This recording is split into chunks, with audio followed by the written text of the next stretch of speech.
നമശിവായ പാർവതീശ പാപനാശനാകളെ തിങ്കളും കൊന്നയും ചൂടുമീശൻ പദ പങ്കജം ചേർന്നു നിന്ന് ആടുപാമ്പേ ആടുപാമ്പേ പുനൻ തേടുപാമ്പേ അരുൾ ആനന്ദ കൂത്തുകൊണ്ട് ആടുപാമ്പേ. ഒരു സമൂഹത്തിൽ ജീവിക്കുമ്പോൾ അത് ക്ഷേത്രമായാലും ഗൃഹമായാലും സാമുദായിക സംഘടനയുടെ ആസ്ഥാനമായാലും എല്ലാം തന്നെ എന്തു തന്നെയാണ് ക്ഷതാദത്രായ ഇത് ക്ഷേത്ര ഇതം ശരീരം കൗന്ദേയ ക്ഷേത്രമിത്യഭിധീയത എന്ന് ഗീതയിൽ പറഞ്ഞതുപോലെ തന്നെ എല്ലാം ക്ഷേത്രമാണ് അല്ലേ. കുടിയിരുത്ത് പ്രതിഷ്ഠകൾ ക്ഷേത്രമാണ്. ശ്രീനാരായണ ഗുരുദേവൻ്റെ ബിംബങ്ങൾ പ്രതിഷ്ഠ അത് ക്ഷേത്രമാണ്.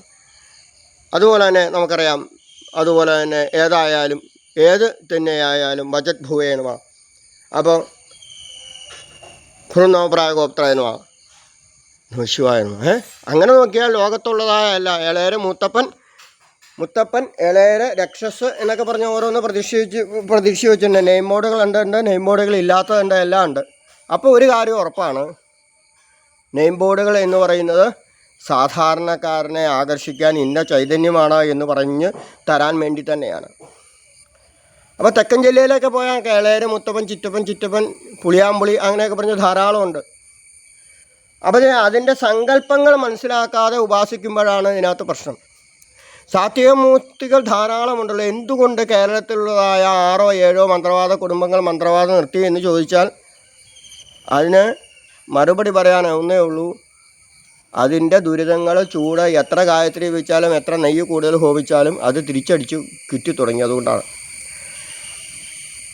അപ്പോൾ സാത്വികമായ മൂർത്തികളെ അല്ലാതെ ഉപാസിക്കുമ്പോഴുള്ള പ്രത്യേകത ടൈമിങ് കറക്റ്റായിരിക്കണം എന്നർത്ഥം.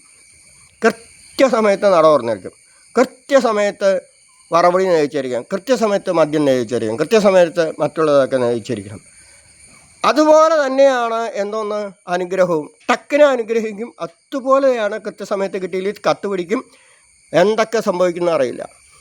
അപ്പോൾ എന്തിനാ അതിന് പോണത്? ഒരു 2 minute, 5 minute, 6 minute, 7 minute, 8 minute ആയിക്കോട്ടെ.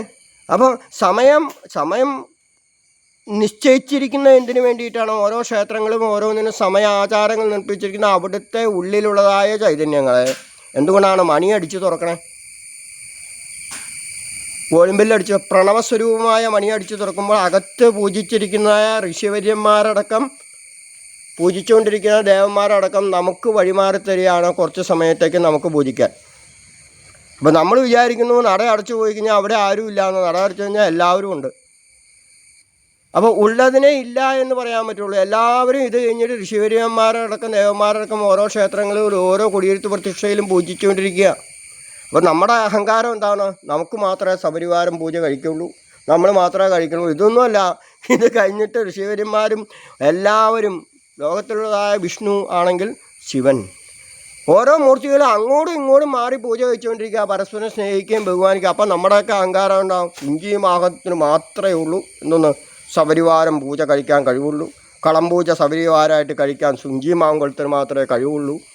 നമ്മുടെയൊക്കെ അഹങ്കാരമാണ്. ഇതിനപ്പുറത്തായിക്കൊണ്ട് വേദപുരാണങ്ങൾ എടുത്തു നോക്കുമ്പോൾ പറയാം, നമ്മളെക്കാട്ടിലും ഉള്ളതായ ദേവന്മാരെ പൂജിക്കുകയും ദേവന്മാർ ഈശ്വരന്മാരെ പൂജിക്കുകയും ദേവന്മാർ പൂജിക്കുന്നതായ ഇന്ദ്രൻ, അഗ്നി, യമൻ ഓരോരോ സ്ഥാനത്തിലുള്ളവർ ഭഗവാനെ ഇപ്പോഴും പൂജിച്ചുകൊണ്ടിരിക്കുക. നമുക്കത് കാണാൻ പറ്റില്ല എന്നുള്ളൂ. കണ്ടുകൊണ്ടിരുന്നാൽ നമ്മളിവിടുന്ന് പോവില്ല, നമ്മളിവിടെ തന്നെ ആയിത്തീരും.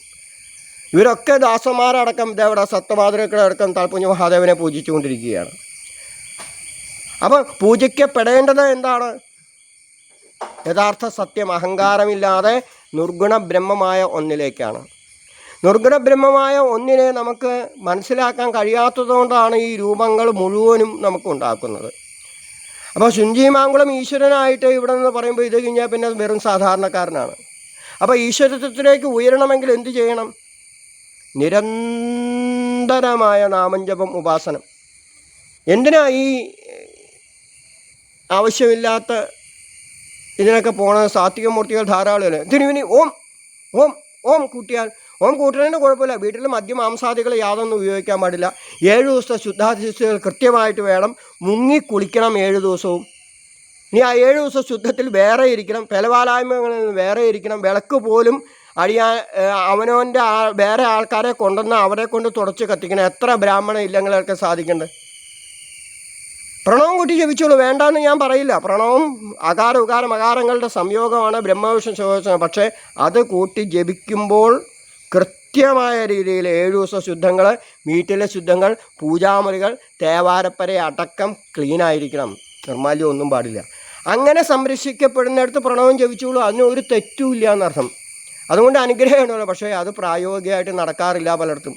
തിരുമേനി പ്രണവം കൂട്ടി ജപിച്ചോട്ടെ, ഞാൻ വേണ്ടാന്ന് പറയാറില്ല. പക്ഷെ അതിന് ഇങ്ങനെ ചില പ്രശ്നങ്ങളുണ്ട്. അങ്ങനെയുള്ളതായ പ്രണവം ജപിച്ചു കഴിഞ്ഞാലുള്ള പ്രശ്നം, ശരീരത്തിലുണ്ടാകുന്നതായ എനർജി, ശരീരത്തിലുണ്ടാകുന്ന പ്രവാഹം എന്തു ചെയ്യുന്നു? അത് മുഴുവൻ ശരീരത്തിൽ പ്രവർത്തിക്കും. ഉക്തം ബീജം ച നശ്യതി. അവിടെ ആണുങ്ങൾക്കാണെങ്കിൽ ഉള്ളതായ സന്താനത്തിന് ഉത്പാദിപ്പിക്കാവുന്നതിൻ്റെ അംശങ്ങൾ കുറയും, പെണ്ണുങ്ങൾക്കും അതിൻ്റെ ജലാംശം വറ്റിപ്പോവുകയും ചെയ്യും. സന്യസിക്കാൻ തിരുമേനി ഞാൻ സന്യസിക്കാൻ തീരുമാനിച്ചു. ധാരാളം പ്രണവം ഉപാസിച്ചോളൂ. പ്രണവം ഉപാസിച്ച് സന്യാസത്തിൻ്റെ അപ്പുറത്ത് എത്തിക്കുക ആൾക്കാരുണ്ട്. അപ്പം ഈ കലികാലത്ത് ഇഷ്ടം പോലെയല്ലേ അമ്മേ നാരായണ ജപിക്കാൻ പാടില്ല. അതിന് ശുദ്ധാശുദ്ധികൾ നോക്കണ്ട. നമഃശിവായ നാരായണ പ്രണവം കൂട്ടാതെ എന്തും ജപിക്കാൻ പാടില്ല. നിരന്തരമായ നാമം ജപം മാത്രമേ രക്ഷയുള്ളൂ. നാമം ജപം മാത്രം മതി കലികാല മുക്തി നേടാൻ. നാം അതോർത്ത് ജപിക്കുക ഈ കലികാലത്തിൽ. അതിന് ശുദ്ധാശുദ്ധികൾ നോക്കണ്ട. മുഷിഞ്ഞ വസ്ത്രം ധരിച്ചോളൂ. കുത്സിതമായ ചേല ഉടുക്കുന്നവൻ കുച്ചയിലൻ എന്നാണ് ഭാഗവതത്തിൽ പറഞ്ഞിരിക്കുന്നത്. അവിടെ ദാരിദ്ര്യമല്ല കാണിക്കുന്നത്. മുഷിഞ്ഞ വസ്ത്രം എന്ന് പറഞ്ഞാൽ ശരീരത്തിൻ്റെ സൗന്ദര്യത്തിന് അമിതമായ പ്രാധാന്യം നൽകാതെ നാണം മറയ്ക്കാൻ ഒരു മുണ്ട് ഉടുക്കുന്നവെന്ന് അർത്ഥമുള്ളൂ. അല്ലാണ്ട് ദാരിദ്ര്യം എവിടെയും പറഞ്ഞിട്ടില്ല.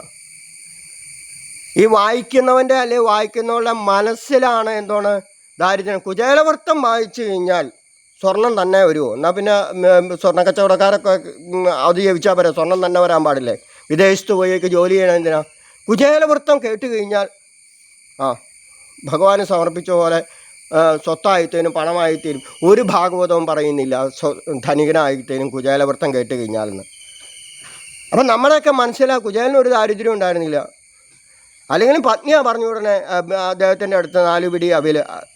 ചിലർ പറയണ്ട എന്തോന്നോ മണ്ണും കല്ലും നിറഞ്ഞവരവിലും. അത് അവൻ്റെ മനസ്സിൻ്റെ പ്രത്യേകതയാണ്. അവിടെ കുചേലപത്നി വൃത്തിയായിക്കൊണ്ടതാ അവിടെ ശൈലകണ്ഠേന പുരുഷാർത്ഥങ്ങൾ ധർമ്മം, അർത്ഥം, കാമം, മോക്ഷം ഇത് 4 കൊടുത്തയച്ചു. അവസാനം ധർമാർത്ഥവും കാമവും സമർപ്പിച്ച് പിന്നീട് മോക്ഷം കൂടെ അവിടെ കിട്ടിക്കഴിഞ്ഞാൽ എന്തു പറ്റി? കുച്ചയിലൻ സുധാമാവ് തിരിച്ചു വരില്ല. അതുകൊണ്ട് ഭഗവതി കയ്യെ കയറി പിടിച്ചു എന്നും അതാ പ്രസാദമായിട്ട് ലോകത്തർപ്പയൻ്റെ അംഗമാംശം ബ്രാഹ്മണൻ്റെ ഉച്ഛിഷ്ടം ബ്രഹ്മോച്ഛിഷ്ടം ച ഗവ്യം ച സപ്തൈതാ സ്ഥാനശുദ്ധേ. ബ്രാഹ്മണൻ്റെ ഉച്ഛിഷ്ടം, ബ്രാഹ്മണൻ കഴിച്ചതിൻ്റെ ബാക്കി സ്ഥാനശുദ്ധിക്ക് പ്രധാനമാണ്. അവിടെ ബ്രാഹ്മണനെ പൂജിച്ചതായ കൃഷ്ണൻ അവിടെ ഭഗവതി അടക്കം തർപ്പയൻ്റെ അംഗമാംശം ലോകത്തിലെ ഓരോ ജീവിക്കും കുച്ചയിലെ ബ്രാഹ്മണൻ കൊടുത്തതായ അബലിൻ്റെ അംശം എത്തിച്ചെങ്കിൽ അവിടെ നിസ്വാർത്ഥ സേവനത്തിൻ്റെ കൃഷ്ണനെ കാണിച്ചു തരുന്നു, നിസ്വാർത്ഥ സേവനത്തിൻ്റെ ലക്ഷ്മി ഭഗവതിയെ കാണിച്ചു തരുന്നു. ഒരംശമാണെങ്കിൽ പോലും ഇവിടെ താഴെ 2 മലർ വീഴണം. ആ ഉറുമ്പിനത് അവകാശപ്പെട്ടതാണ്. പുറമേ പ്രസാദം അവിടെ തോട്ടിൽ മത്സ്യത്തിന് അവകാശപ്പെട്ടതാണ്. നമുക്ക് എങ്ങനെ വിശപ്പും ദാഹവും ഉണ്ടോ അതുപോലെ തന്നെയാണ് മറ്റു ജീവികൾക്കും.